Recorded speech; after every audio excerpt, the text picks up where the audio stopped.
Good morning. I'm Mike Sawyers, president of the Committee for Dulles, and I'm pleased to welcome you to our 2022 Sustainable Infrastructure webinar.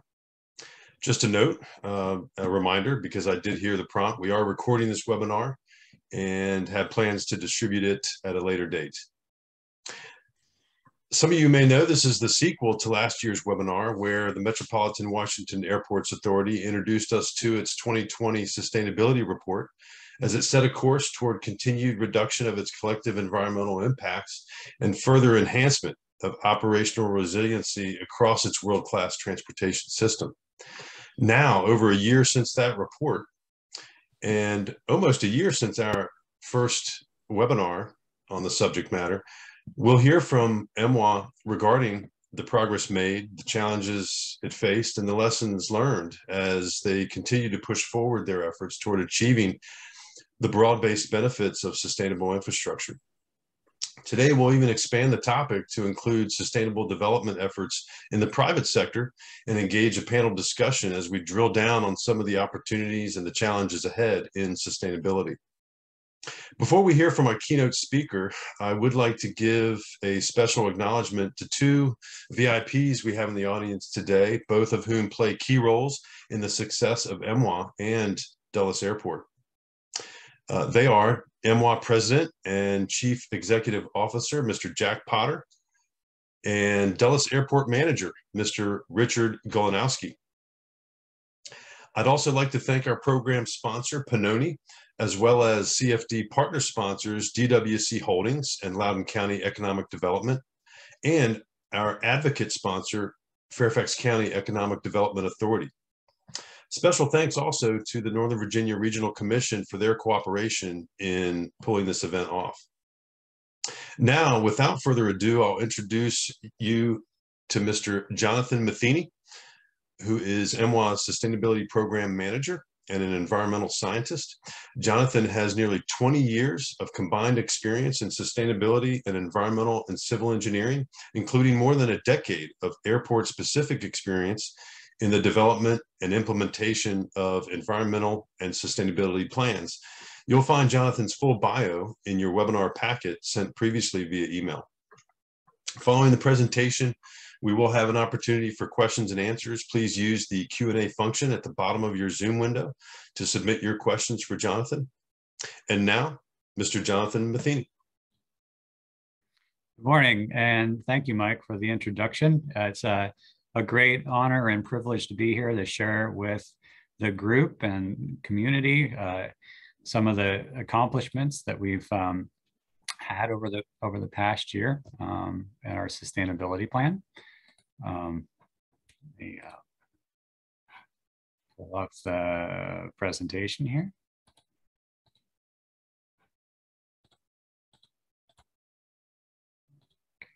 All right, everybody should see it. As discussed, we developed a sustainability plan and over 2019 and 2020, released it in September of 2020. Quick background, why do we need a sustainability plan, and where did we start? It was a priority and continues to be a priority of executive leadership and the board. Quantifies and focuses the many efforts the team is pursuing across the organization, as well as the partners with the FAA, airlines, to mutually address sustainability.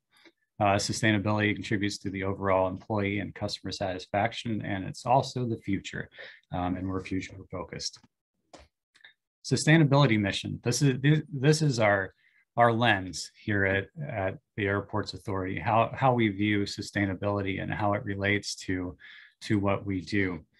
I won't read the entire thing, but the highlights are this. Sustainability isn't a buzzword, and it's not greenwashing. It's something more. It's a commitment to us. We are committed, as it says, to managing our operations in a manner that balances environmental sustainability, operational resiliency, as well as fiscal responsibility. Further, we strive to be a good neighbor, a responsible employer, and as well as a welcoming host to the many customers that travel through our airports and use the toll road. Through 2019 and 20, we developed the sustainability plan. MWA is a large organization, 2 airports, a toll road, extension of a silver line. And we have many operations, sustainable operations that were ongoing.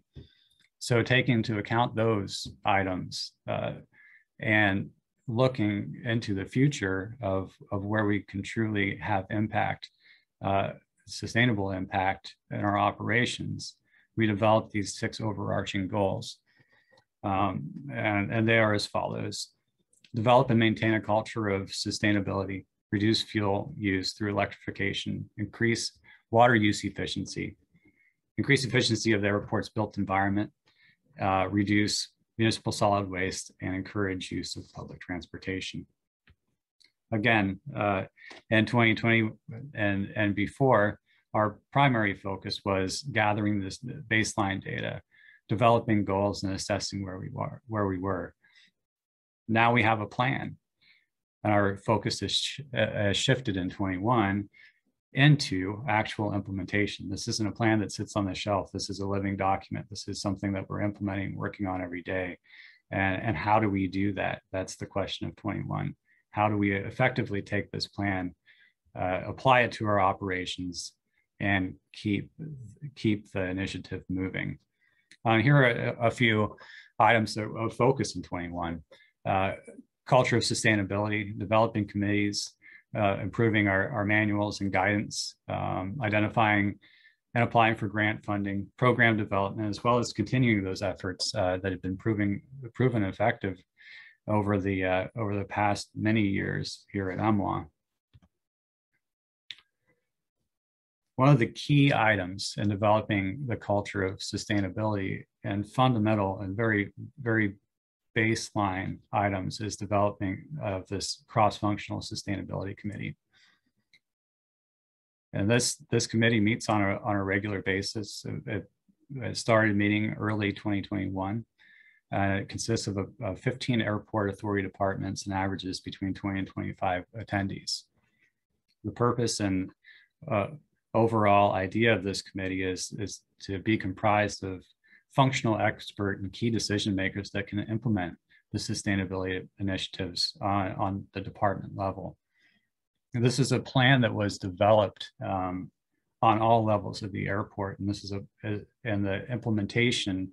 It's very important that it maintains a representation on all levels of the airport, so it ensures the feedback and feasibility from the airport departmental personnel, boots on the ground, decision makers, the folks there that will be rolling out the actual pieces of these initiatives. They need to have the input. We need to hear it and move forward as a team. And this committee is essential for that. I'll spend a little more time here as this is a key initiative where we're at the beginning of implementation of a very large plan across a large organization. Where do you start? And that was a primary question of the members of this committee.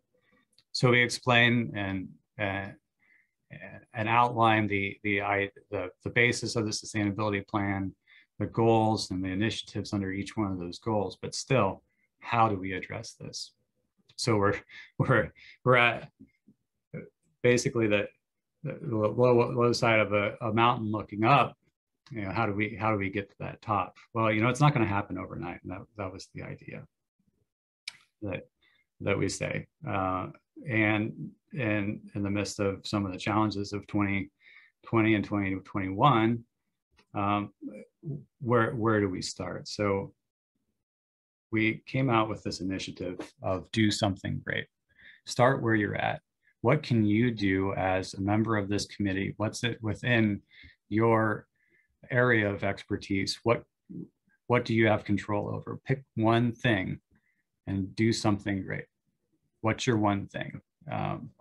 And we challenged every member of the committee to pick that one thing, and the response was overwhelming. We ended up with nearly 40 departmental specific goals, and it ranged from, one initiative is to make sure I shut off the lights when I leave the office, all the way to, conducting additional studies and feasibility for PV cell and battery storage, even on a micro level at airports. So the response was very positive, and we were able to track these goals over the course of a year. And there was only one of them that we decided to not move forward with. Continuing the culture of sustainability, we're an organization, and we have ways that we do things, and these items fall back to manuals, guidance, and systems. So one of the larger things that we accomplished this year was publishing the design manual, and the design manual applies to any construction and renovation here at MWA, either by MWA proper or tenants, concessions.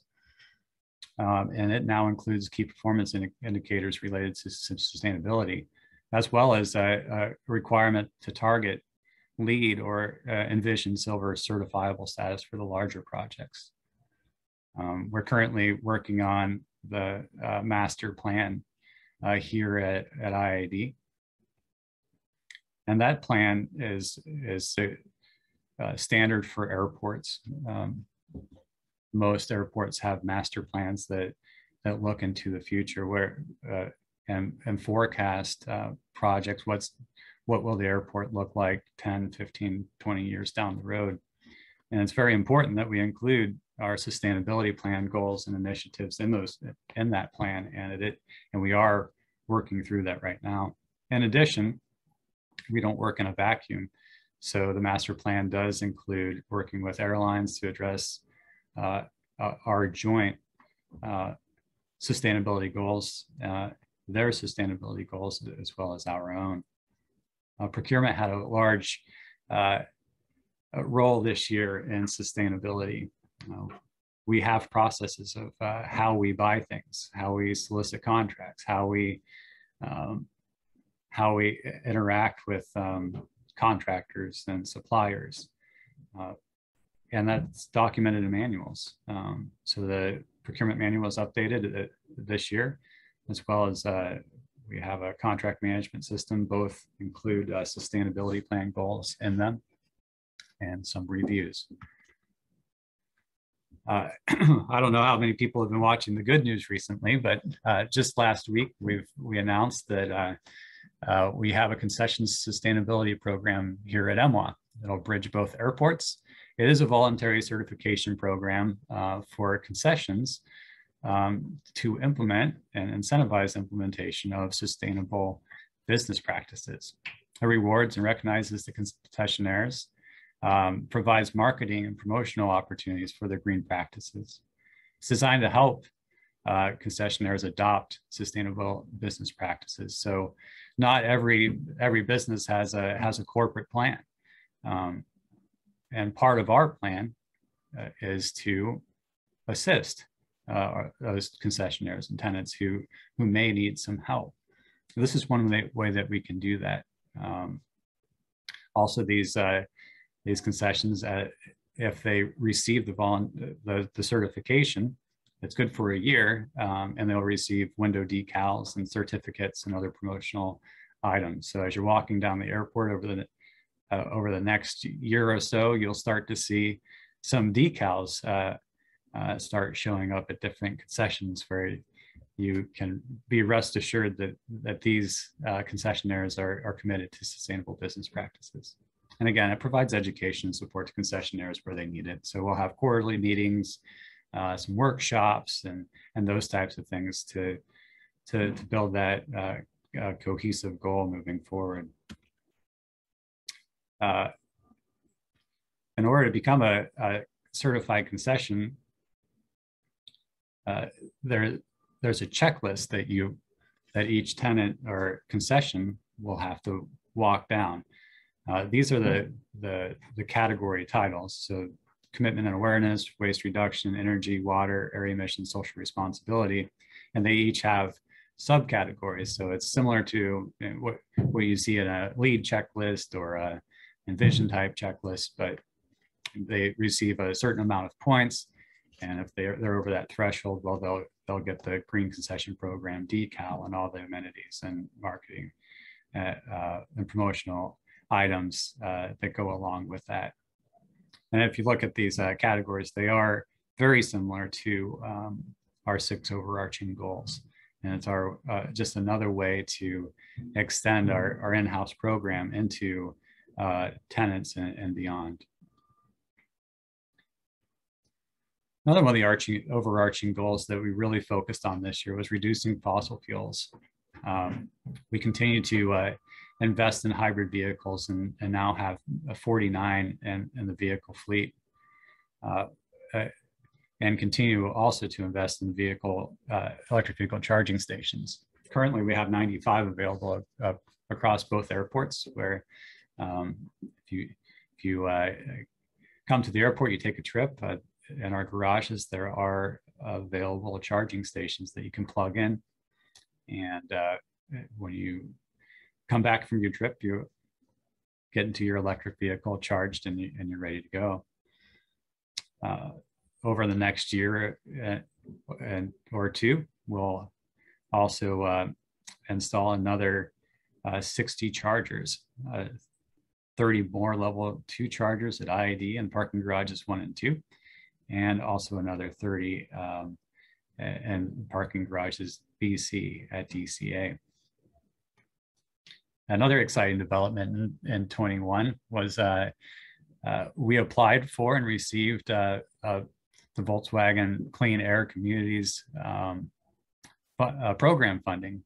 And this program will provide nearly $4 million to support the acquisition and deployment of 5 shuttle buses and charging infrastructure at IAD. This is significant. This is one of our, as far as greenhouse gas emissions are concerned and fuel consumption, our buses are one of the highest. They average in about 55,000 miles per year and consume 11,000 gallons for each bus.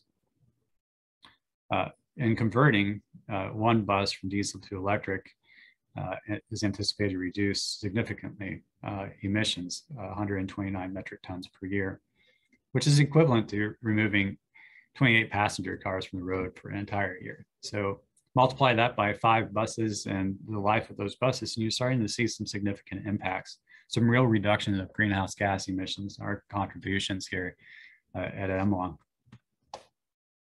Another great project that's upcoming is it's a FAA VAIL grant, Voluntary Airport Low Emission Grant, for installing electric ground support equipment charging station.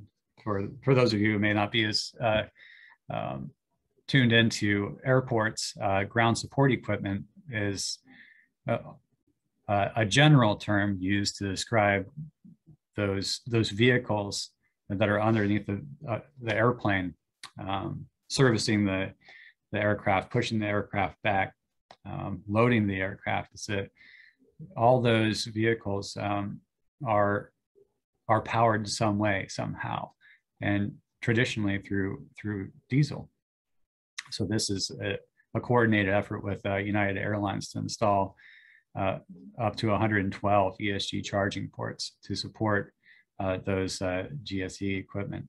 This project was on hold for a period of time due to the COVID-19 impacts, but is now moving forward and currently under design. So that's an exciting development. We'll see some changes upcoming here. And this is just a graphical depiction of some of the areas that we're talking about.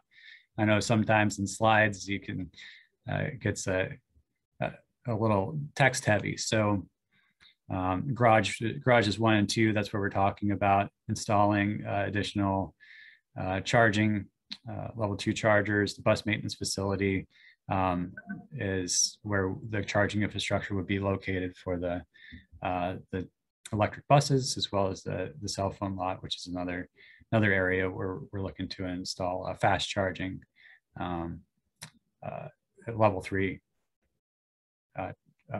electric vehicle chargers. Built environment.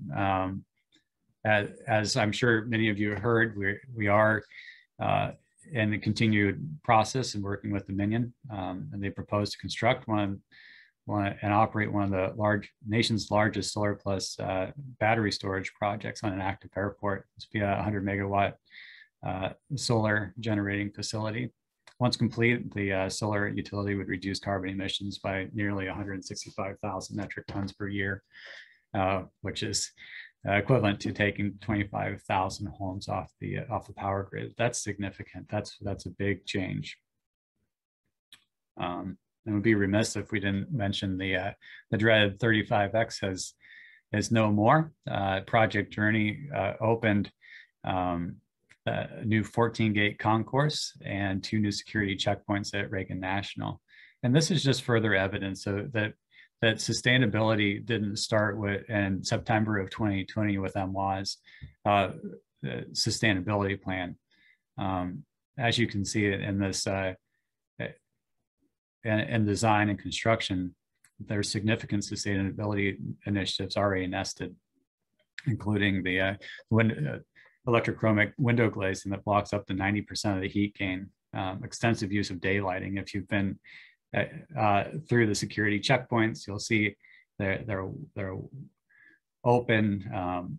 There's plenty of natural lights, as well as the concourse, the new concourse extension, the cool roofing membranes, which will reduce demands as much as 15%. LED lighting is standard at this point. High efficiency heating and cooling system, on the list goes, including a new glycol diversion collection system for aircraft de-icing. One of my favorite stories of over the past year is this the Capital Bike Share station at DCA. This is a station that was installed back in December of 2020.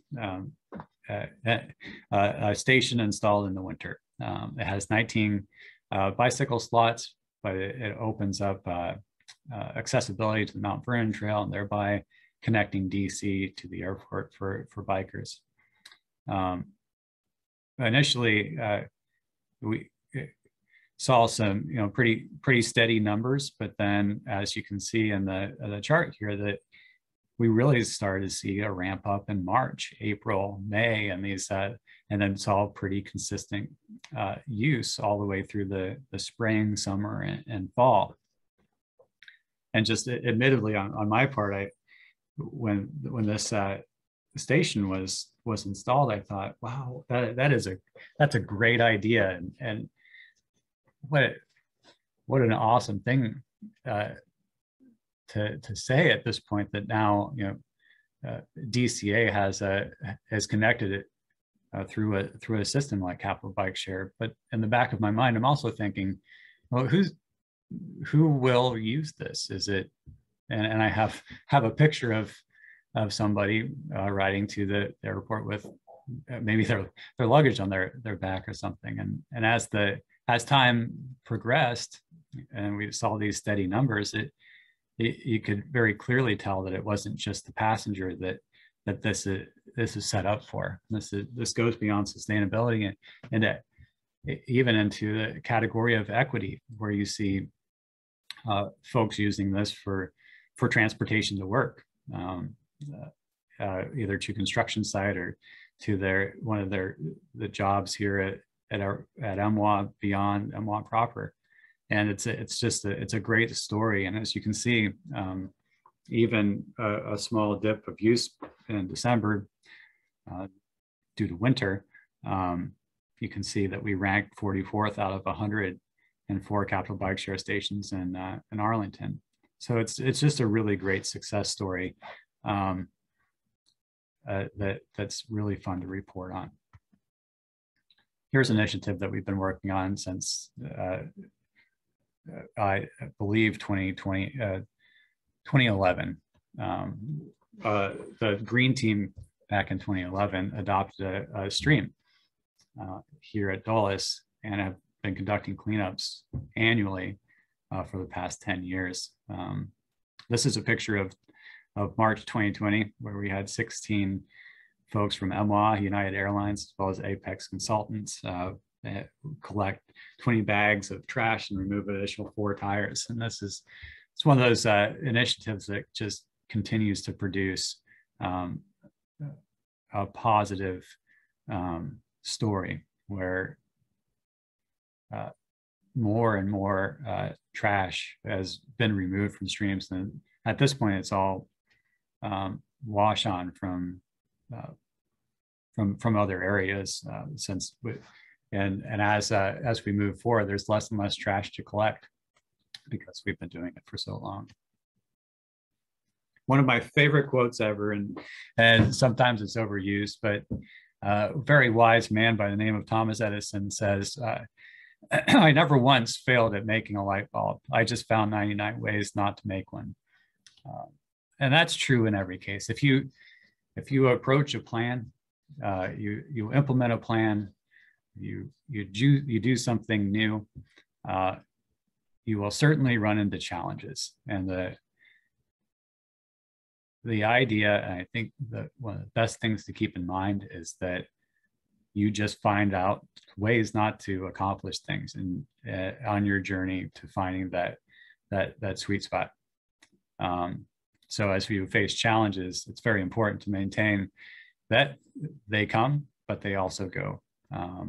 So to name a few challenges that we've experienced in 2021 through the implementation process, and some additional considerations that came up, is the ongoing pandemic, which really needs no explanation. It's added uncertainty across all levels of life across the world. So that one's self-explanatory. Technology is one of the best things about sustainability is this tech boom, but it is still developing and it's not complete. So as we look into our initiatives and what we try to accomplish, we keep our eye on technology, but also keep our feet on the ground.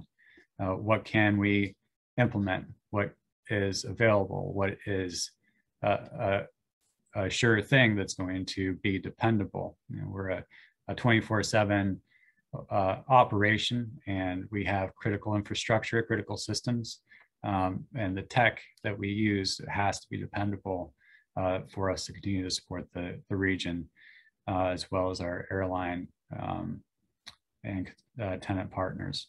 Infrastructure is, we have robust, solid infrastructure here at MWA. However, whenever you expand into new categories, you need to consider how you enable that infrastructure to support the new projects. This is more of a consideration. We're aware of this. We've always been aware of this, but as we approach projects, we will be ensuring that the groundwork's laid before we move into a final execution. And also, we're a large organization. In any large organization, it requires significant coordination, communication, and data acquisition to make good decisions and to ensure that everyone is on the same page and that we move forward as a single unit, as on a single message, and are cohesive and our response. So they're good challenges, they're strong goals, and they're exciting challenges to take on and work out. So in summary, in 2021, we shifted our focus from development to implementation. Again, this isn't a one and done. It's not a plan that we develop and set on the shelf and say, we have a sustainability plan. Now, this is an active thing. This is a plan that we will take from that shelf, and it will remain active, a living, breathing document. And we will be implementing. We are implementing, and will continue to implement as time goes on. We did experience and saw forward progress in each of the 6 overarching goals yes, we had major focus in culture of sustainability as well as electrical, reduction of fossil fuels and electrification. But we did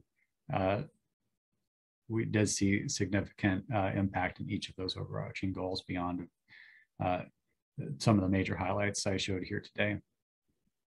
2021 identified some challenges, which is to be expected. And the Airports Authority will continue to implement, apply, and promote the sustainability plan in 2021, in 2022 and beyond. And that's the end of my presentation. And I again, certainly appreciate everyone taking the time today to learn more about the MWA sustainability plan and some of the updates, and look forward to the sustainability infrastructure panel discussion to follow.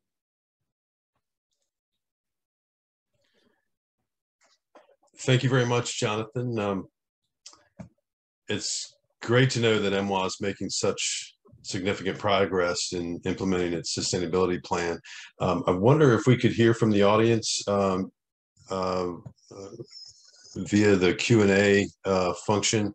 I do have a couple of questions lined up here, but just as a reminder, if you do have questions, please use the Q&A function at the bottom of your Zoom window.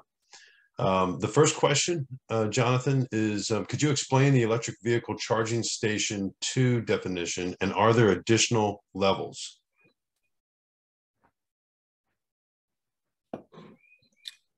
Yes, I can. Hold on just one second. Sorry, I lost my feed for a second. Yes, again, there are 3 levels of charging stations. One is the slowest, level 2. Is basically your mid-grade. It charges a little slower. It's a 6 to 16-hour charge, depending on where you're at. And then there's the level 3, which is a direct current charging station that is, I think there are 2 types. One's called a supercharger, and that is exactly what it sounds like. It's your fastest charge, and those are the ones that we are looking at installing at the cell phone lots based on the short duration. Okay. Thank you. Okay, another question, comment, great presentation, thank you. Do you have suggestions for people who are not directly involved in the sustainability committee, how we can all contribute? Sure, yeah. Our sustainability committee, depending on where the question is coming from, whether it's more outside, the departments themselves have a key representative, and certainly as we march forward, those committee members are able to share what we work with to each department. And so if you're wanting to contribute, certainly find out who the representatives are for the committee and coordinate with them. And obviously I'm available at any time to answer questions as well. Okay, great. Yeah, it turns out that was posed by someone within the MWA organization. Fantastic. Here's another one. Is there a fee to use the charging stations, and how do you account for the traveler who arrives on Monday, plugs in, and returns on Friday with the car occupied in the charger for 5 days, or multiple days? Yeah. Yeah. Well, it's we don't have all the kinks worked out, but at this point, it is not a fee to be charged. You pay your parking fee, and we have 95. So I'm not aware of a problem with demand at this point, but it's certainly something, as you can see from the presentation, that we're working on. It's a good question. Thank you. I have one. It sounds like really a lot of your success could be attributed to, I guess, the development of the internal culture that you spoke about, Mhm. and that may, that may be key to achieving your long-term goals. Um, what would you suggest to concessionaires and consultants and contractors? They may be fulfilling the obligations, whether it's obtaining lead certification or envision certification, what have you. But what about their cultures, right? What would you advise them to be doing to kind of create that culture?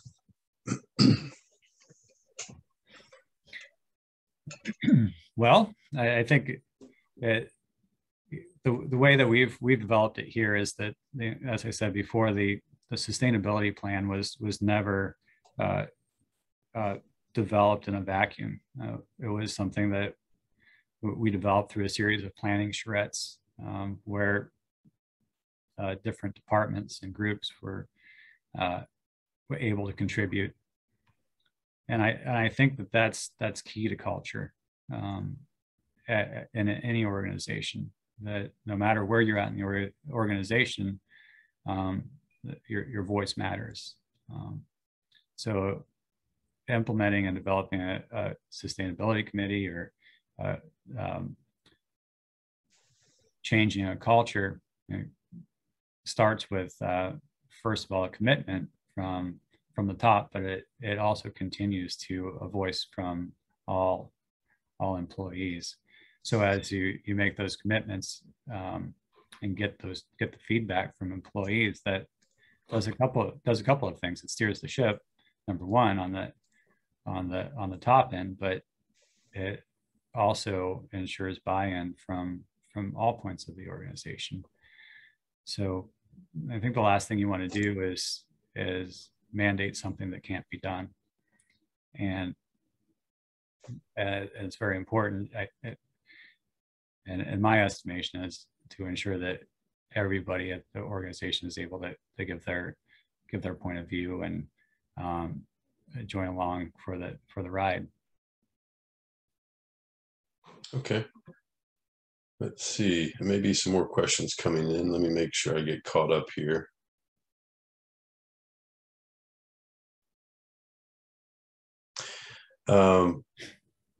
Question. EV infrastructure funding has been boosted lately within several federal funding initiatives. Has MWA been able to benefit from this? And how does this funding support influence EV growth and organization decision-making from here? Sure. That's one of our primary focuses in 2021, was seeking and understanding where some uh, uh, funding can assist us in accomplishing some of these goals. And as we forward look, these new initiatives will help us. Our focus in 2021 was partnership, and one of our big partners has been Dominion, and working with them. So certainly federal funding and initiatives, including the VW grant, that's going to significantly impact us. And these initiatives are very helpful for us. Okay. All right. Well, I think at this time we can pivot to our panel. And again, I'll remind the audience to continue submitting questions. If you have any more for Jonathan specifically, please direct those either in the chat or the Q&A function to his attention, and we'll make sure we get those answered at a later date or during the final Q&A session at the conclusion of the panel discussion. So as our panelists start to pop onto your screen, I'll start by introducing our panel moderator, Mr. Mike Cromer, who is a vice president and leads the energy and sustainability group at multidiscipline consulting firm Pannoni. You can find his full bio along with those of our other distinguished panelists in the webinar packet sent to you previously. And before I give the mic to Mike, I'll just say, having worked with Mike Cromer for several years, I can say If you have an energy or sustainability or renewables project you're thinking about, he is the person to call because he can help you achieve your goals. So, Mike, I'll let you take it away from here. Thank you very much. Thanks for that, Mike. Let's see. So we are in the panel part of the presentation. Do appreciate the intro. Pannoni is a multidiscipline firm. We're about 32 plus offices, 1,200 engineers from Massachusetts to Florida. So for us, if running energy sustainability, it means a lot of different things in different states, whether I'm in Virginia offices, New York City, Boston, we enter Florida, the kind of the scheme changes. But yeah, we've been doing energy efficiency, energy management, and distributed generation, both design build, and owner's rep project development. So anything from resiliency hardening at air bases with microgrids to solar farm development, down to lighting and standard energy efficiency. So yeah, any of those things. So my background kind of fits here, I guess. I also am tapped with a corporate sustainability hat. So this is very good timing. And actually, I learned a lot from Jonathan. I am also in that position of creating Pannoni's sustainable program. And that means a lot across different parts of our company. But one of the biggest things we are seeing, and Jonathan alluded to it, was just pushing from clients and vendors above having sustainability programs that are requiring resiliency and sustainable partners in procurement. So when they're buying services from a Pannoni, this goes throughout the industry. We have to prove through scoring and through baselining that we are a sustainable company and have those same goals. And we see a lot of that from the pharma industry and chemical manufacturing.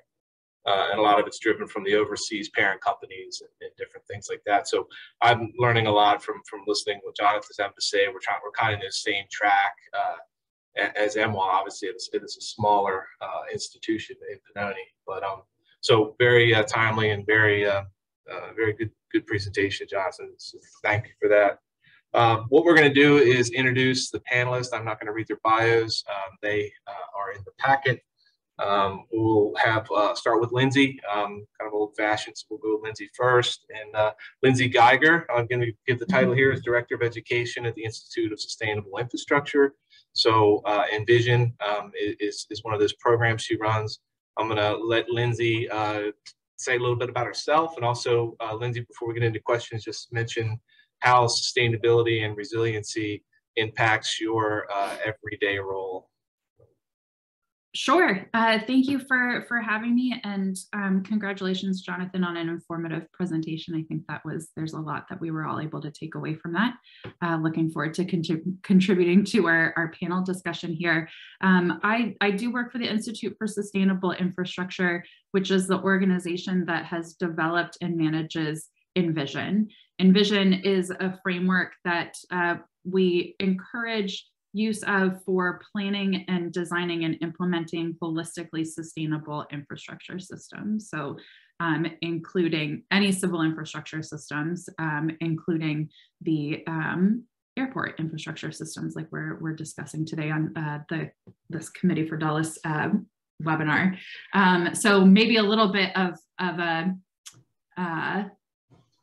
Captain Obvious here, but sustainability and resilience touches my everyday work. That's core to what I do every day with my work at ISI, teaching and facilitating education of speaking this common language of sustainability. I liked that Jonathan included a lot of points on creating a culture of sustainability and creating common language around implementing sustainable and resilient infrastructure systems. That's really core to what I do at the Institute for Sustainable Infrastructure, is encouraging our stakeholders, our Envision users, and our broader network on what it means to go beyond that greenwashing aspect, but really to implement holistically sustainable and resilient infrastructure. Thank you for that intro, Lindsay. Okay, well, next let's go with Bob Lazaro. Bob's Executive Director of the Northern Virginia Regional Commission. He's also on the Board of Directors of MWA. Bob, could you do the same? Just say a little bit about yourself and how you're involved in the topic of today. Sure. Thank you, Mike. First, thank you to Committee for Dulles and Pinoni for sponsoring this presentation, and congrats to Jonathan on an excellent presentation on where MWA is going in this whole field. Northern Virginia Regional Commission is a consortium of the 13 largest local governments here in Northern Virginia, representing 2.5 million people, more than 40% of the state's GDP. And sustainability and resiliency has been an issue that we've been working on for more than 20 years. In my previous life, I was mayor of the town of Percival and served on the commission with my friend, Mr. York, and now have the pleasure of leading it. We've been working with our local governments, sharing best practices across the region, from LED lighting, sea level rise concerns, solar, et cetera, to help improve our greenhouse gas impact across the region. And I look forward to the discussion with the other panelists today. So thank you. Thank you, Bob. And Colin Chiaroto is with Nove Partners. He's the Senior Development Manager. So Colin, go ahead and say a little bit about yourself, please. Mike, thanks. So as you mentioned, I'm the Senior Development Manager for Nove Partners. We are currently developing Rivanna Innovation Station, which is a 103-acre mixed-use development. Really exciting opportunity given our proximity to the airport and transportation. Really in our current role, we're setting the framework for the project, really trying to leverage some of the local infrastructure, thinking about how we can use metro and alternative modes of transportation within our master plan, encourage bicycle use, was encouraged, Jonathan, the example you gave for Capital Bike Share, how incremental things you can do within a local area that might have a conceived of impact within your own sphere can have some regional benefit. So within our current role, those are some of the types of things we're trying to contemplate as we set the framework for this development, which will include over 8.5 million square feet. If you think about it, COVID's changed the world that we live in. As Jonathan mentioned, companies really, there's a lot of uncertainty in the future. You need to have a place that's commute worthy for people to go. If you think of the built environment, it consumes 35% of all the electricity in the United States. And a third of the Fortune 500 companies in the US have pledged carbon neutral or net zero goals within the lifetime of this development. So we're really trying to set an attractive option for those companies to come out, locate within Loudoun County in Western Fairfax, be near the airport, and have a great development where people can live and work, leveraging open spaces and all the great transportation options near them with Metro and Dulles Airport. Yeah, thanks for that, Colin. It's going to be great having the private side on here as well to get that perspective. And Jonathan's also joining the panel, needs no introduction. So that'll be the full panel. I'll start off. I have a list of questions. Again, remind everyone, use the Q&A feature at the bottom of the screen. We'll start with Lindsay. Lindsay, if you could answer, why are organizational commitments to sustainability important, and how are they supported by and encouraged through the Envision framework? So you could answer that and maybe give a little more insight to Envision. I know we heard comments about sustainable procurement and downstream vendors and those types of things. You can talk through how Envision addresses all that. Sure. So a couple of good kind of questions there. I'll take them piece by piece. I think organizational commitments to sustainability are going to be important if we're going to be making some strides toward, I hate to use the cliche of moving the dial, but if you think of that visual of moving the dial, anytime you have an employee that, for example, turns the lights off, as Jonathan was saying, when they leave their office, that's a great step. That's a great incremental step. In order to move the dial and to make larger incremental steps towards sustainability, we're going to need broader organizational commitments, because sustainability is not, we're not going to be effective with sustainability and being future fit if we are thinking of the here and now. So we need to have commitments to sustainability for here and now and for into the future. Envision is a framework for implementing sustainability, so and helps support those organizational commitments. One of the ways that it does that is by showing you can really pick it up and start from scratch. So for organizations that have yet to pursue or look into commitments to sustainability, Envision lays out the best practices and guidance for what does that commitment look like.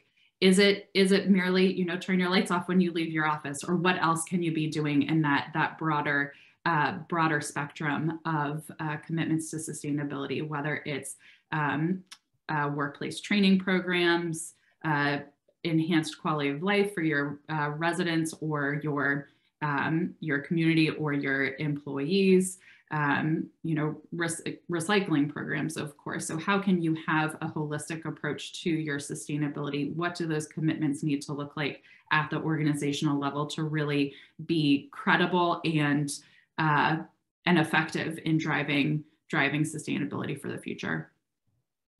No, thank you for that. I think one of the things I know us, the people on this call, are focused in on this kind of space, but others think sustainability is just you know, put up some solar panels and address energy, but it goes into diversity, inclusion, and work-life balance, and there's so much to it when you really dig in. And Envision, and we know because I think Pannoni has, you know, close to 40 engineers that have that certification, but it dives, once you get into the modules, it dives into all of those different avenues, and it really opens your eyes to what true sustainability and resiliency really is. So that's good. Let's jump up to Colin. You know, Colin, you know, how was you mentioned this in your intro, but how has the post-COVID world affected your approach to Rivanna and your views of sustainability in commercial real estate? And again, in your bio, it's, you know, you were with Clark, right? You've done a lot in the past. So how has it changed? What is it like today? Well, we essentially had to completely re-envision the project in our master plan. I'll go back to the commute-worthy aspect. If you think about it, with COVID, a lot of people's priorities changed, a focus on health and wellness. If you think of commercial office, and if you're familiar with that type of asset, amenities were a big driver pre-COVID. What can you offer people in the actual building, right? Is it amenity spaces, a lounge, conferencing? Access to open spaces has become a big priority, and that became a big feature of our project.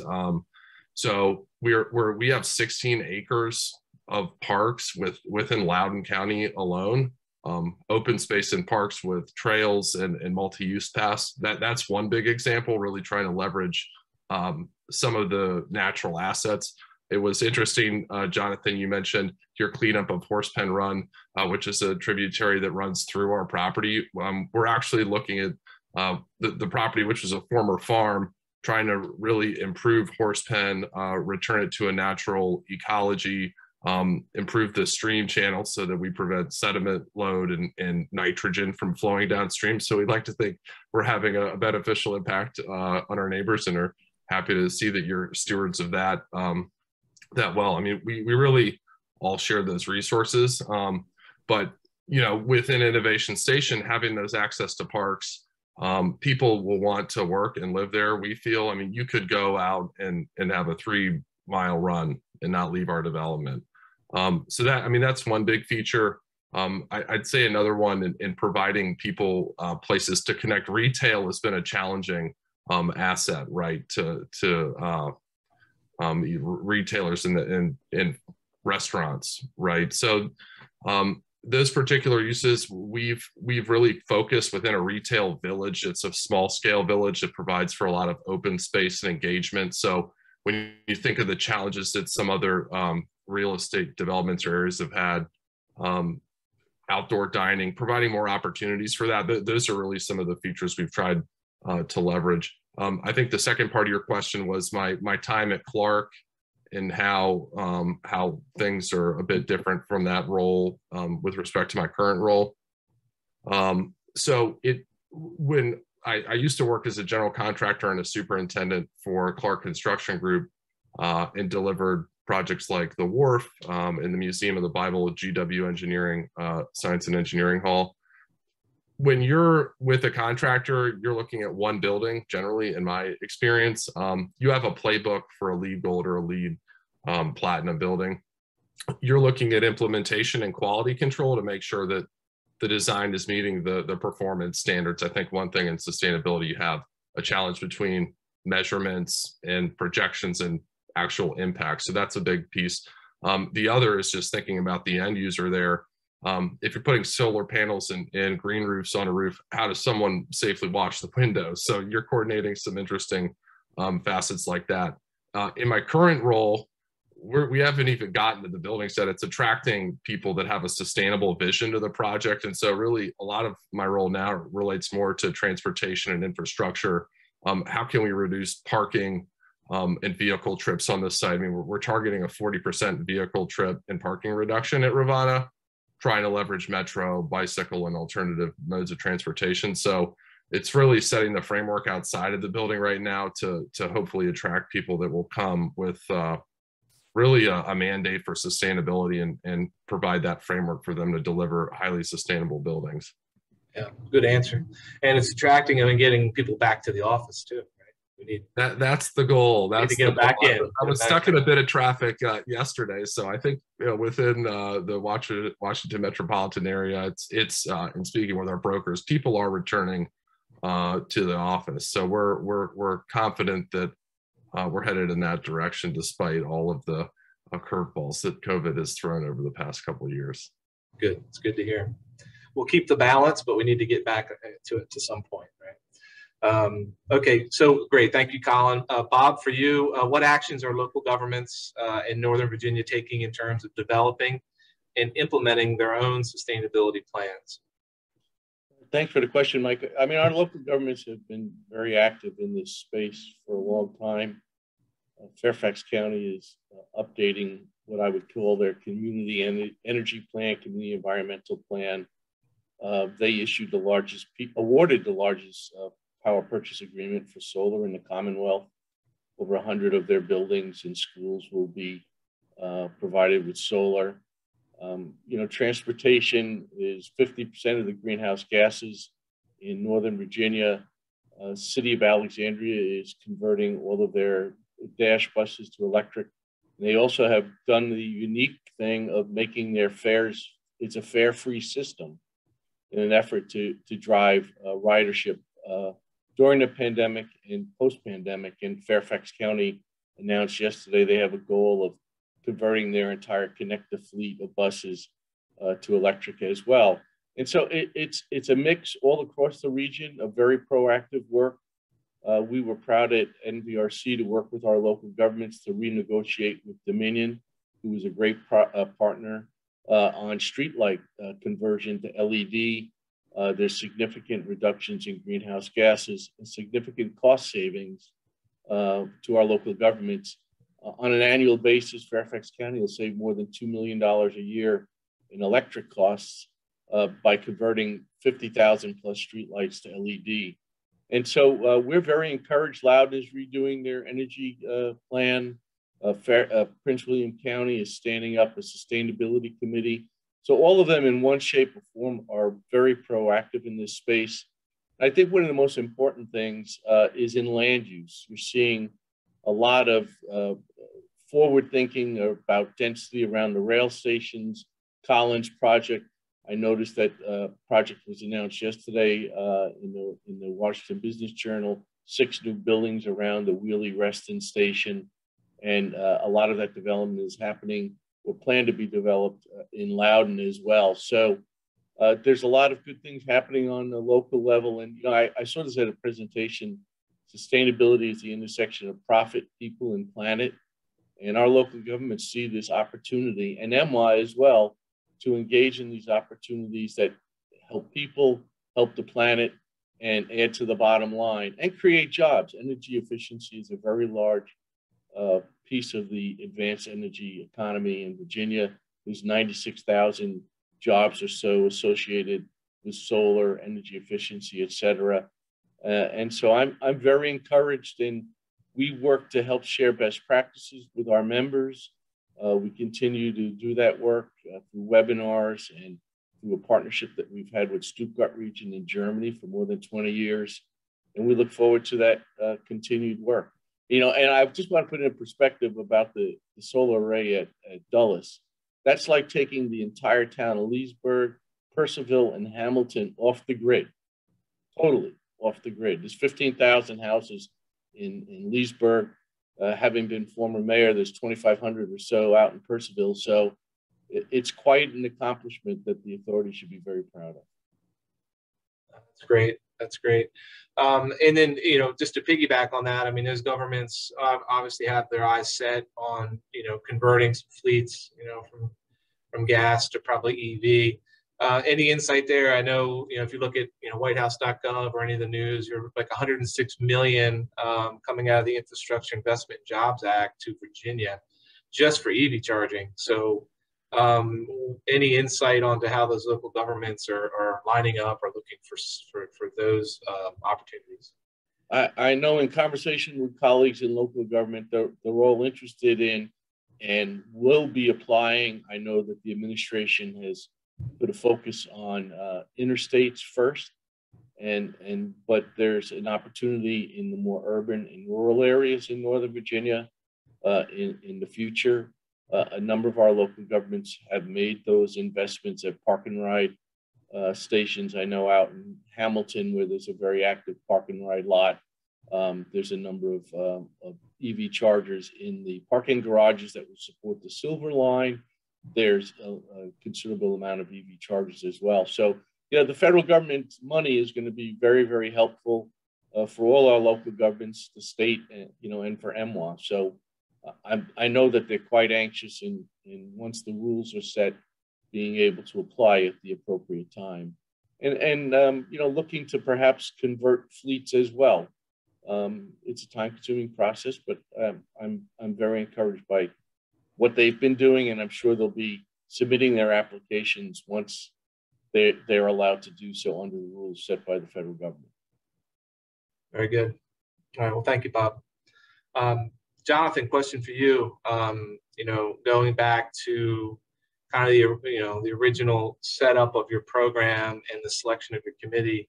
I mean, given like the size and complexity of your organization, you're developing your committee. You know, what was most effective for you?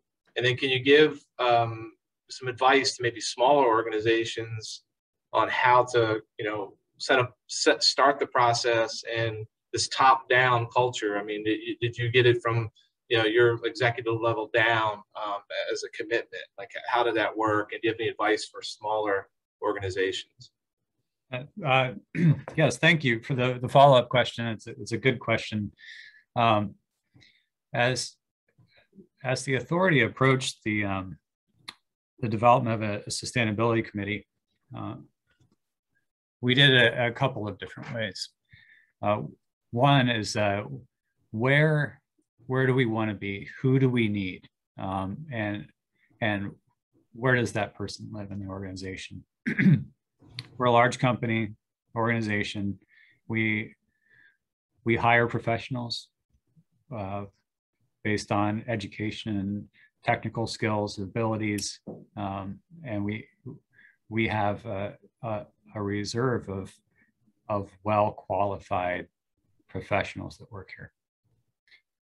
Finding the right person is key, and there are a couple of different ways to do it.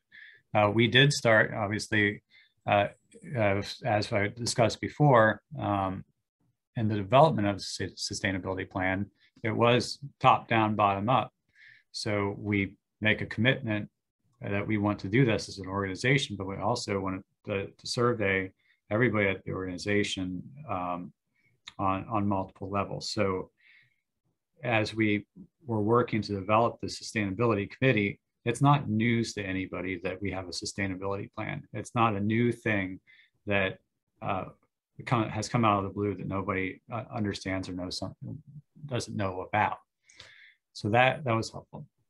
So knowing that approach, we started with the vice presidents of the different departments, and they took the message down to the different department levels to find that key person who has decision maker ability over the areas we're looking for. So you don't need the VP to understand where the power is truly coming from. So we need that singular person, but the VP and the managers know who that person is. And so that's how we get down to that person.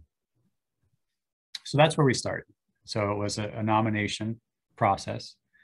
Then secondarily, we get into the room with the nominated committee members. Well, we find out, well, this person knows more of what we need here, and this other person, well, they might have something really to contribute. And then we have the personal interest. So even if they're not fully functional space control personnel, but you have a person who is very vested in sustainability, there's somebody that you want on the committee. So it's a long way of saying it was a process of adding people, starting with a selected member, but also adding knowledgeable people throughout the process. So we started with maybe 15 people and have expanded that to 25 based on subsequent meetings and searching out for those people. Yeah, no, I know. And like I said, when I mentioned in the opener, going through some of that myself, and the issue we're running up against is, we come up with a great policy, but then that has to go back up the ladder through corporate and then through legal. And then it's, none of this is really low hanging fruit. It's like a 2-year, process. So yeah, that's, it's all how, and you have to have buy-in from the top or, it doesn't work. Sure. And I assume that happened in MWOP from the top down. It was a buy-in. Absolutely. Yeah, it certainly did. And again, I think what really makes our plan unique and what was and set up well was the approach. We did have top down. We had board corporate buy-in, but we also had a strong message of we want the departments of the Airports Authority to provide input on what we can accomplish, what we're already doing, and what we think we can accomplish through development of a sustainability plan. We did that. We put in that work, and it made it much easier to come up with the sustainability committee post adoption of the plan. Good. All right, good answer. Thank you. Back up to Colin, a little bit about building rating agencies. Agencies such as, USGBC and ILFI now have like the zero energy and carbon certs. What are the challenges and opportunities within Rivanna that you've seen for, achieving these aggressive sustainability goals? Well, one opportunity I feel within Rivanna is the retail village. So looking at smaller scale buildings really opens up an opportunity for us to look at alternative materials, cross-laminated timber, or other things, or even within the scope of that particular development block, leveraging solar on those buildings potentially in order to achieve, call it a net zero designation. A big challenge is just from an engineering perspective. Right now, above 5 stories, it is very difficult to have a building on a standalone basis be a net zero energy building. It's just the ratio of surface area to interior volume of the structure. That's one problem that I think from an economic perspective, and in the companies I mentioned making these net zero commitments, some of the rating agencies require you to do all of this on site, right, to achieve net zero energy, but it's somewhat of a lost leader. You really need a regional solution. So hearing the news about Dulles Airport, Bob and Jonathan, just with respect to the degree to which you're committing to solar, I mean, those are the types of solutions that I think are very attractive and make it more economically feasible to get there. You know, having government embrace that and look at trying to provide a regional solution to energy consumption.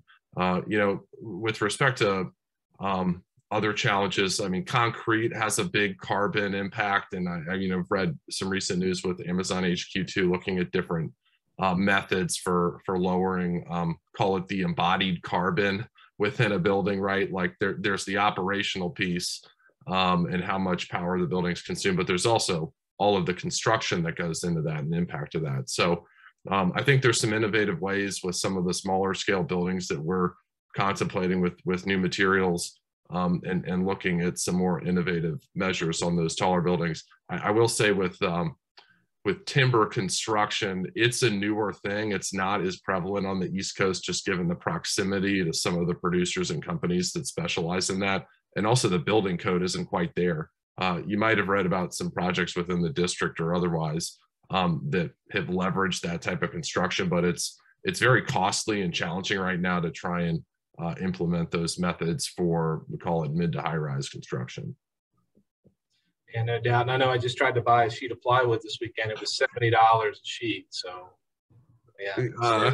Yeah, the inflationary environment makes this all very challenging. I mean, there are other building technologies. I recently contacted with a contractor similar to what you've done at Reagan National Airport with the photovoltaic windows and being able to not only maximize daylight within the building, but provide a way to limit heat load. So there are a lot of strategies like that. Geothermal, one potential, but we're in Loudoun County, there's rock everywhere, so that can be somewhat challenging. So we're excited to have this project and this vision get to a point with our entitlement where we're ready to start engaging with prospective tenants. I mean, part of it is attracting someone. You could build to suit a building for a tenant, and really I think with the companies that are making these commitments in the direction they're headed, I'd like to see Rivanna be the most sustainable mixed-use development in Northern Virginia. I think it has the opportunity because we're starting from scratch. So I think the sky's the limit. It's just a lot of it depends on who wants to show up and how big of a commitment they want to make within their workplace. Okay. All right. Well, thanks. Thank you for that. Jump back down to Lindsay actually for a question here. Could you explain how are sustainability best practices solidified through the use of Envision? Sure, that's a great question. I'm stuck on kind of the best practices and things that Colin was talking about, so that might kind of trickle into my answer. The other thing that I'm still a little bit not stuck on, but that's churning in my brain is what we were talking about organizational commitments to sustainability. And the image that popped into my head that I can use to answer this question is, have you seen the image of an iceberg where some of it's below the surface and there's just literally the tip of the iceberg is on the surface? So the Envision framework helps you see the whole iceberg.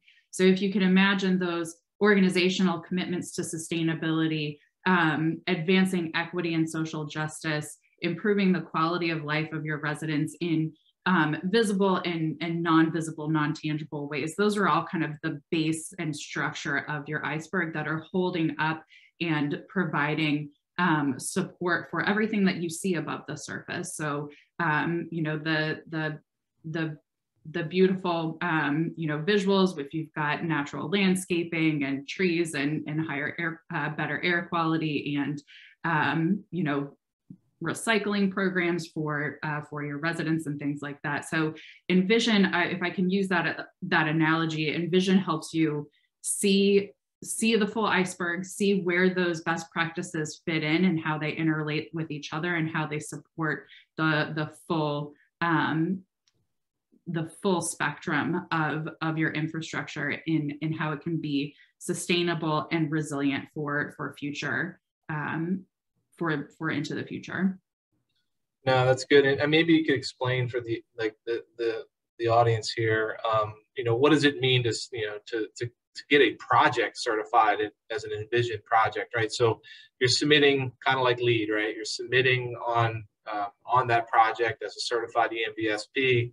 And just real quickly, go through the process of, it's everything down from, like you said, how you're sourcing your concrete, how far away are your vendors traveling, all these points and design considerations add up. Real quickly, just kind of give that idea of how that works. Sure. So for folks that are familiar with LEED, it's very similar to LEED in its structure in that it's a points-based framework. So we have outlined 64 sustainability indicators, or what we call credits. And depending on your pursuit of those credits, you can earn a range of points for each credit. So if you are using 50% recycled materials on your project, you can earn X number of points, versus if you're using 95% recycled materials, you can get an additional point level. Coming back to one of the things that you'd asked Jonathan previously about how small organizations or smaller organizations or entities can start on the path towards sustainability. Jonathan, I really liked what you were saying about developing a sustainability management plan. And that kind of circles back to what I was mentioning before about using Envision, even if you're starting sustainability from scratch. So one of our 64 sustainability indicators measures whether or not you have a sustainability plan. And so we don't just say, do you have a sustainability management plan, yes or no? It's the degree to which you've developed and implemented one. So within the framework, we provide guidance on what should be included in a sustainability management plan, who are the roles, stakeholders, what are their roles and responsibilities, how should it be implemented, how is it maintained, how can maintained meaning, not a set it and forget it crackpot type of a deal, but how do you, are you actually implementing your sustainability management plan? Is there reporting? Is there evaluation? Is there regular check-ins and revisions to that plan so that you can have it as a living, breathing plan that works for you?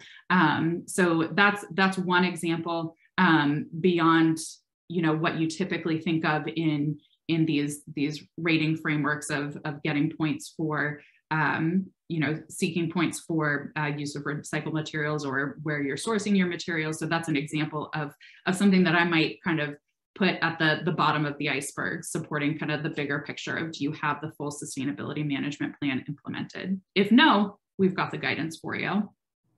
Okay, very good. Very good. Thank you for that. Jonathan, I want to go back. One thing you kept bringing up or really hitting on too was kind of one of the goals was to maintain a culture of sustainability. Can you explain kind of what's the lasting significance and importance of this overarching goal? Yes, that's another good question. The culture of developing a culture of sustainability is one of the, I would say, a baseline goal. One of the very almost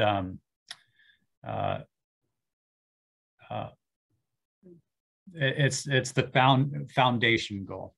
So any larger corporation or entity has processes to complete items. This is the way MLAW, as I discussed in the presentation, this is the way MLAW buys things. We procure it in this way. This is the way, if you want to design and construct something at MLAW, you must do it this way. We have requirements that you have to meet, the minimum requirements, and these items are listed in these manuals, design manual, procurement manual, and on and on. If we make those changes now, if we really truly look at these manuals and processes or policies, in that view of our sustainability mission, what are we doing now and where do we want to be in the future? And we put those policies in place now, then all of our future design and our procurements and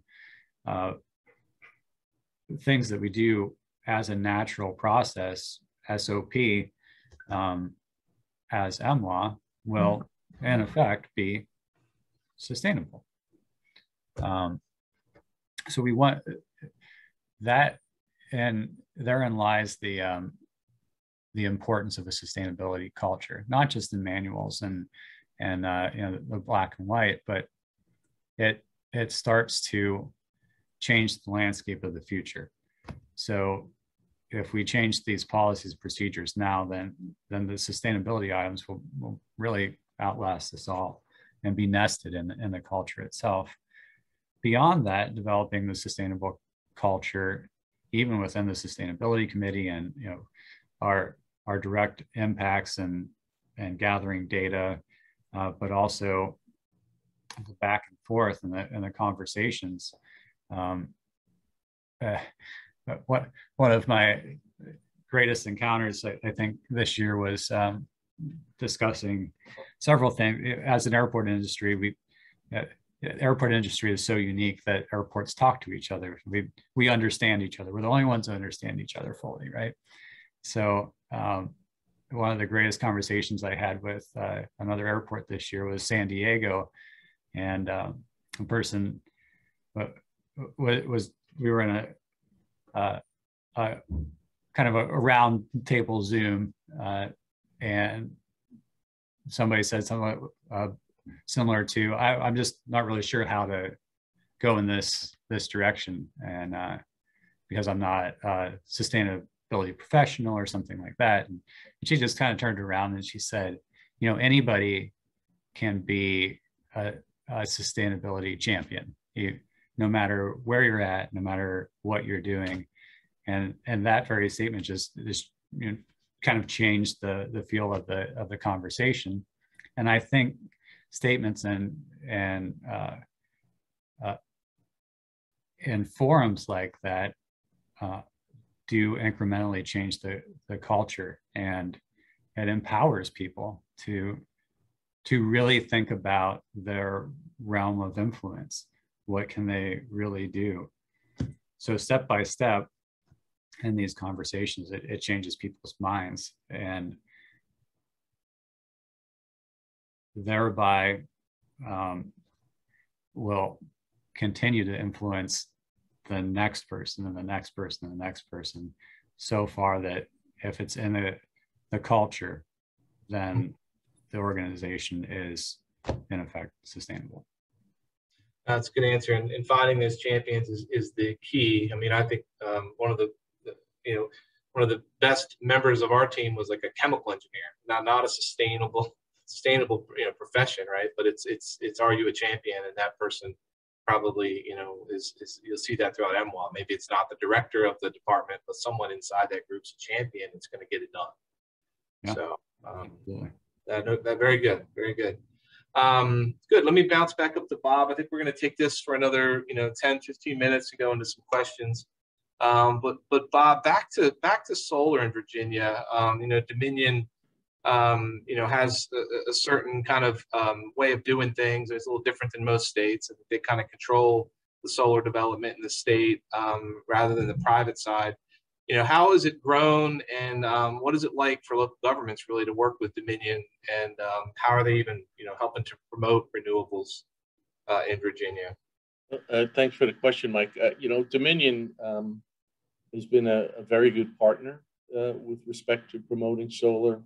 The passage of the Virginia Clean Economy Act last year commits the company to being 100% fossil fuel generation free by 2045, which is a significant step forward.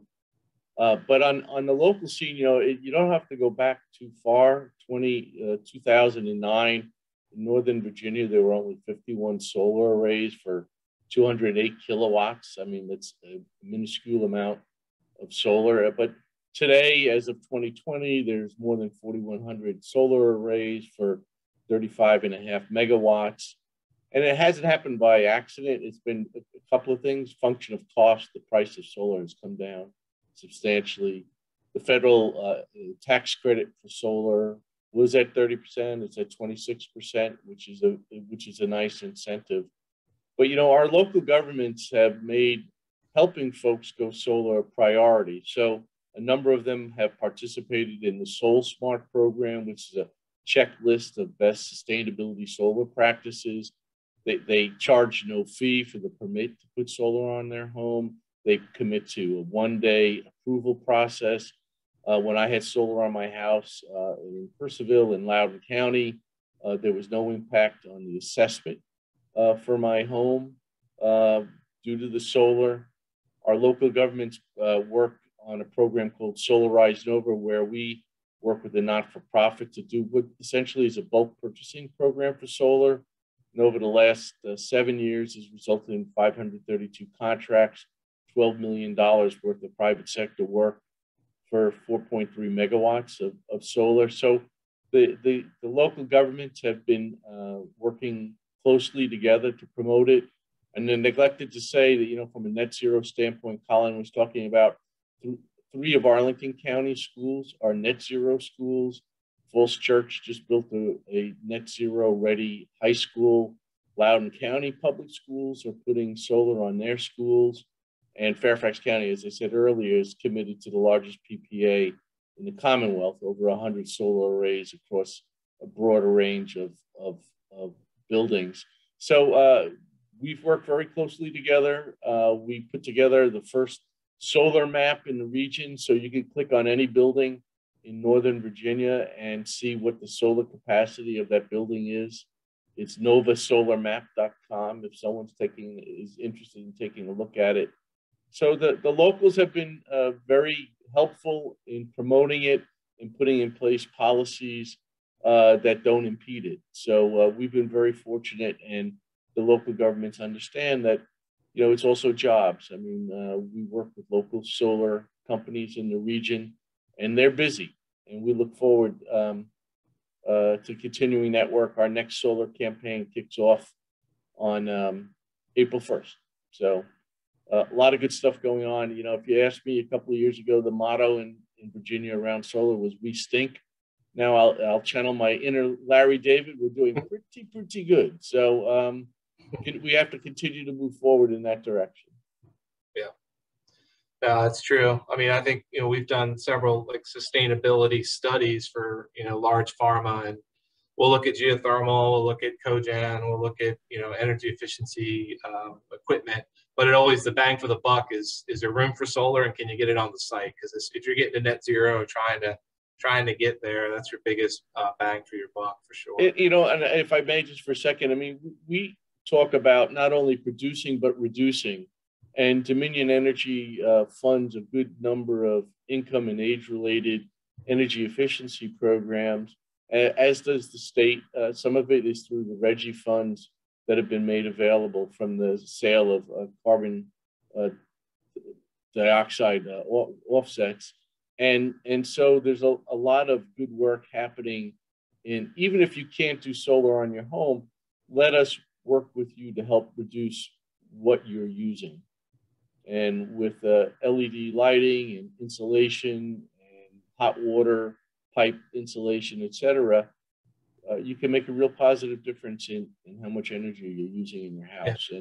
And Dominion has been, and in your business.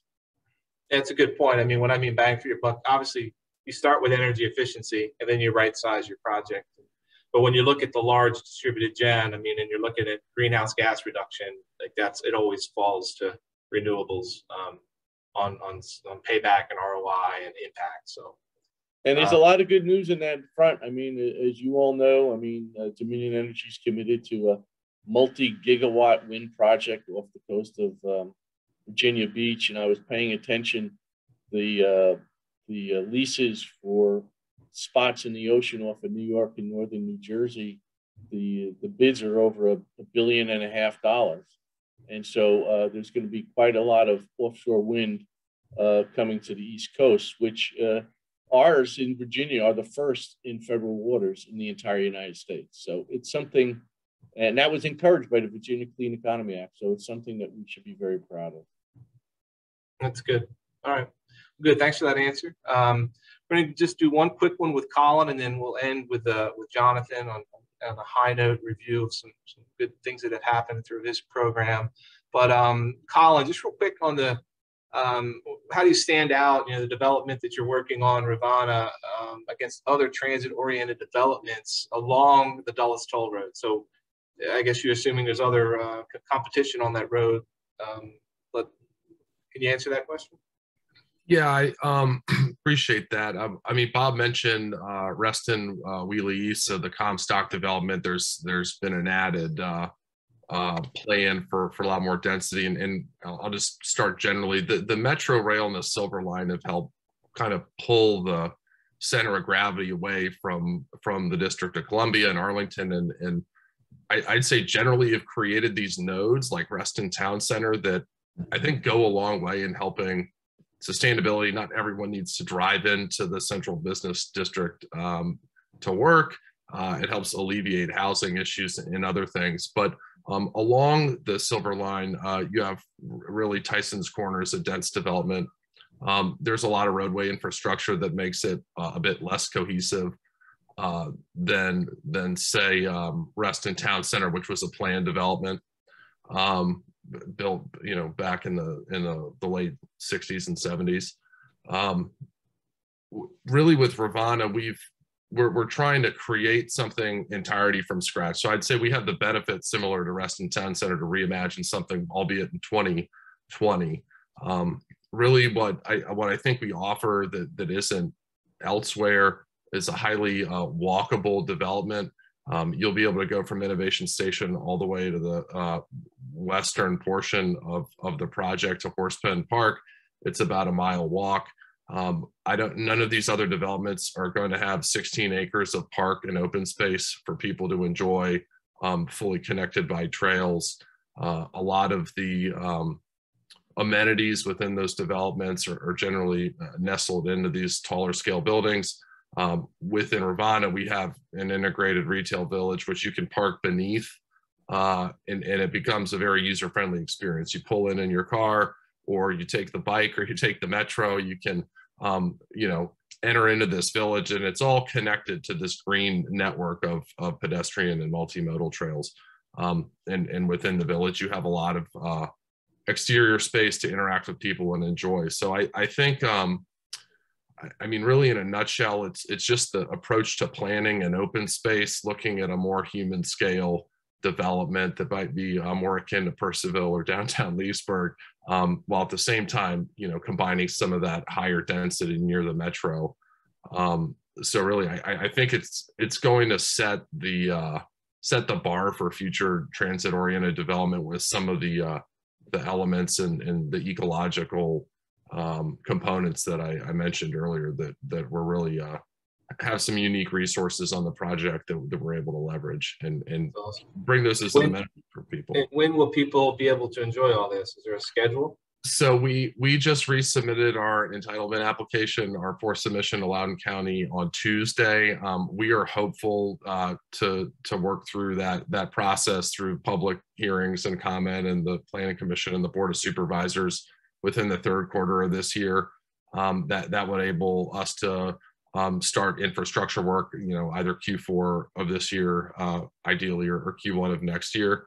So the devil's in the details. We've been working tirelessly for 14 months through a lot of transit issues and other issues with the county with natural resources. It's been very a good process to work through them. A lot of time and effort has gone into what people see, and we're just excited to try and realize the vision that has been floating around in the papers here for the last few months. Well, good luck, and we look forward to seeing it. Sometimes the approvals is harder than building it, so it's true. That's true. Doing the work, as I know from historical experience, is usually the easy part. Yeah, same here. So good luck. All right, let's wrap with Jonathan real quick. We're going to go to some Q&A from the audience, and now to go back to Mike Sawyer to look through some of those. Trying to get out of here by 12:30. Just Jonathan, if you could wrap up with some of the most encouraging developments that MWA saw in their sustainability efforts through 2021. So we'll wrap with that and go to Mike Sawyer. Sure. Thank you. some of the most encouraging things that we saw this year, I think, just personally, having been involved as I walk through the process now, even though I'm a sustainability program manager, one of my primary jobs is just reporting what people are already doing, and I have a unique perspective, I think, of seeing what each one of the departments is doing and how they're working. And I think probably the most encouraging development that I saw was how EMLA can truly work together, even in difficult circumstances and a climate that's not ideal, to push through a new plan and a new initiative and be creative, come up with their own goals and truly make a difference. Whether is seeking out this grant for the electric buses, that's going to have significant impacts, and it's a big check mark on our fuel use reduction goal. So that's a huge highlight, just to see how MWA, all the different departments can come together, because that's just on the buses, for instance. It's not just the group that applies for the grant to get it. Well, it's that group, it's procurement, it's then goes to the maintenance groups to see how, what the existing infrastructure is there and what it'll take to modify our current situations to plan for it, as well as design and construction. All of these different departments have to come together under one single initiative to push it through. So I would say that's my most encouraging development in 2021, is to see a plan move forward and be creatively implemented by an entire corporation to get to a level of success. And that's the last piece, is that we did see success and forward motion in each one of these 6 categories, and it came from everywhere. It didn't come from just one driving source. It came from the many different departments, employees, and talented folks that we have here. And it's just an honor and privilege to work for such a great corporation as MWA. So it's amazing to see what they can accomplish. Thank you, Jonathan, and thank you to all the panelists. It was a great mix of private industry, education, government. And, I think it was a great conversation. Mike Sawyer, I'm going to hand it back over to you for close. Take it away. Sure. Thank you very much, Mike, and our panelists. I mean, that was fantastic. I'd like to acknowledge one accomplishment. At least since we started the live webinar, nobody has leaned forward to say you're muted. So thank you all for really paying attention and hitting your unmute button when necessary. We did have, I know I saw at least one question from the audience kind of toward the top of the panel discussion.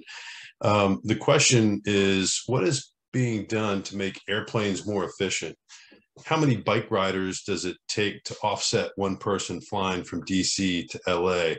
I'm not sure who on the panel might be best to answer it, so maybe we could give somebody an opportunity to just chime in. Any of you? I can take some of that. I cannot answer the number of bike riders it takes to offset one person flying from DCA to LA. However, I will address this, that MWA and the Airports Authority is the property owner. And so within our actual realm of influence, and what we have control over is just the actual facility itself. our fleet and support services. But for aircraft, even though this is not within the MWA canopy, there is significant progress being made and the efficiency of aircraft and the application of technology. Actually, I think Committee for Dulles not too long ago had United Airlines present some of their sustainability initiatives, and they have efficiency goals that range from supersonic aircraft to decarbonization devices, as well as pursuit of the usage of sustainable aviation fuel. And they're not alone. It's a major push of the airline industry, whether it's United Airlines, American Airlines, Southwest Airlines, Alaska, just to name a few. They do have a focus to make aircraft and airplanes more efficient, as well as private industry, so it's a great internet search too. If you have time, to hop on and see some of the major things that are happening in aviation to address fuel efficiency on aircraft. And I'll say one more thing: there are ways to, if you want to offset your own air travel, there are options out there where you can get online. There's one in particular I know of called the Good Traveler.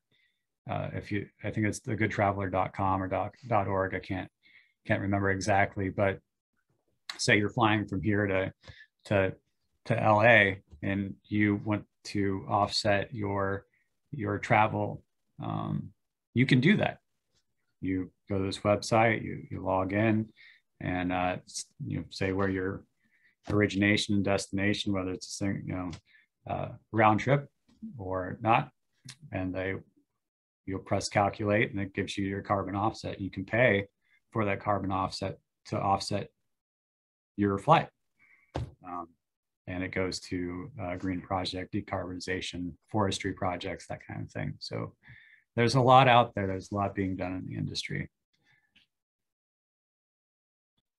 Great. Good insight. Good insight.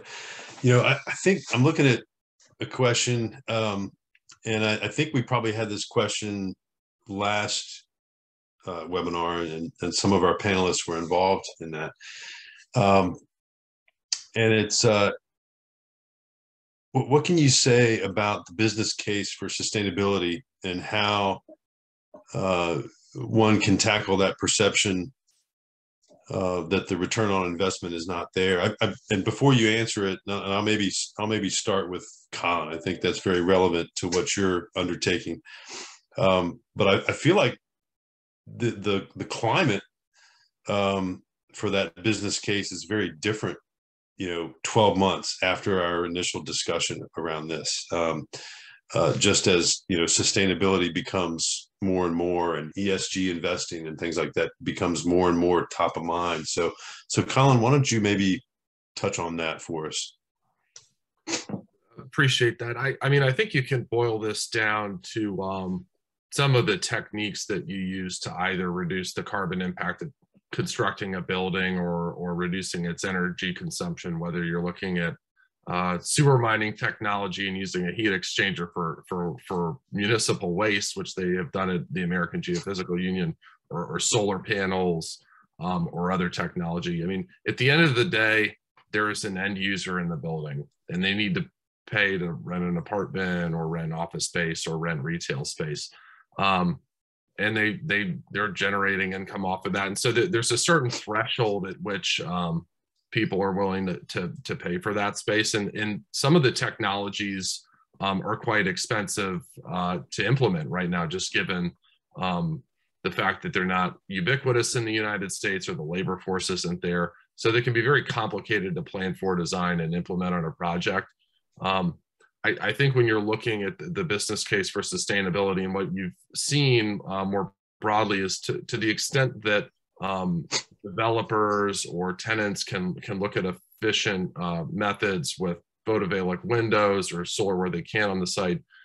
You can do that, but you really need to look to regional solutions. So, I'll go back to Bob's good news with respect to Virginia and really embracing solar and renewable energy. I mean, you need economies of scale for some of this stuff to really start to make sense. And I think in time, as renewable materials, mass timber become more widespread within the municipal code, you'll start to see that trickle into the actual building construction element.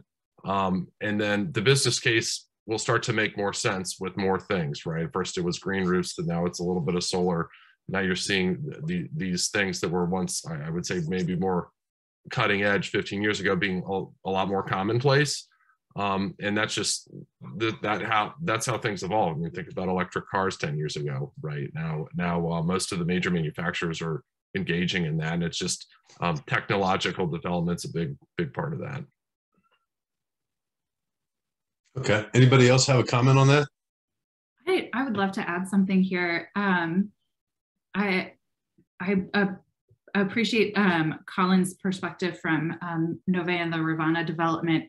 I think kind of to sum it up, the business case for sustainability, we are spending scads of money, lots of money on infrastructure, and we have loads more infrastructure dollars to spend in order to get our systems up to snuff for our communities. So if we're spending that much money, don't we want to do it right from the beginning? Or do we want to, in 5 years' time, have to spend more money to correct the mistakes or to rejig things to make them work for the communities that we're doing? So we've got a lot of money to invest. We might we need to do it correctly from the get-go, and to do that is sustainability. So I think I'll leave it. I'll leave it with that. If we're spending all this money, we better do it right now. I just add, and I had mentioned earlier, a number of our local governments looked at the conversion to LED streetlights, and some of these projects have 2.5, 3 year paybacks, and so which is very, very quick, and there's a substantial cost savings for the local governments. The net zero buildings all have a reasonable cost benefit for them. They're going to be in the ground for the next 30, 40, 50 years, these schools. So I'm very optimistic about what's happening, and I know that from the Airports Authority, we just hired a vice president for diversity, inclusion, and social impact, standing up our ESG program. We should have an ESG report out sometime this spring. We've had corporate social responsibility reports out the last 2 years, and so I'm very bullish and happy about what we see in Northern Virginia, and I think it will continue to do so for many, many years to come. All right, fantastic. I don't see any other questions. Let me check the Q&A real quick. Okay. All right, confirmation. That looks like all the questions. Well, hey, this will conclude our Sustainable Infrastructure Program for today. I want to thank all of our sponsors, our keynote speaker, and all these wonderful panelists. I thought the discussion was very informative, and really the audience, even, for helping make this a successful webinar. If you did register to receive a certificate of attendance, we'll be distributing those via email in the next several days. And in closing, I would like to remind you of a few Committee for Dulles events coming up that you won't want to miss. The first, and really back after a long hiatus, is our Celebrate Dulles Gala, scheduled for March 25th. This is going to be held at the Westfields Marriott. And in addition to the silent auction and other things, such as giveaways, and fundraising efforts that benefit our community outreach program. We're going to be celebrating the organization's 55th anniversary. And then topping that off, we'll be presenting MWA President and CEO Jack Potter with the Tower of Dulles Award. So it's really going to be an exciting night. Lots more to announce in the coming weeks, but that's not far away. So if you're thinking about a sponsorship or even an individual attendance, please go to the website, which I'll read out to you momentarily. Then on April 25th, we'll host our annual golf tournament. This is another event that we had on hiatus for a while. We came back with it last year, and really, I think we really gained a lot of positive momentum. So we're going to do that again at Westfields Golf Club. So please come out and enjoy the day. Again, for more information on how you can sponsor and participate in these events, please go to the Committee for Dulles website. That's www.committeefordulles.org. Thanks again, everyone, and I hope you have a wonderful rest of your day.